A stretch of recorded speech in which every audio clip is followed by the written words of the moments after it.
A52 হাত থেকে পড়ে যাওয়ার পরে টাচে আর কাজ করে না। এই যে দেখতে পারতেছেন টাচে কাজ করতেছে না। এই যে দেখুন টোকায় টোকায় কোনোভাবে কাজ করতেছে না।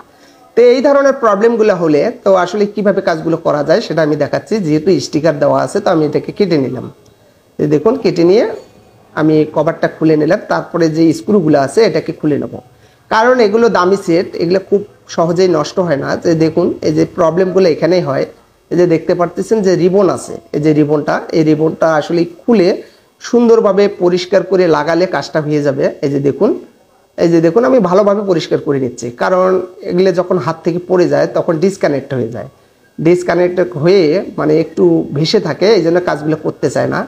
তারপরে আমি এখন চালু করে দেখাবো যে আসলে কাজ করে কি না। এই যে দেখতে পারতেছেন এগুলো খুবই দামি দামি ডিসপ্লে এগুলো, দেখতে পারতেছেন চালু হয়ে গেছে। এই যে দেখুন এখন টোকায় টোকায় কাজ করতেছে। এই যে দেখুন এই যে কাজ করতেছে।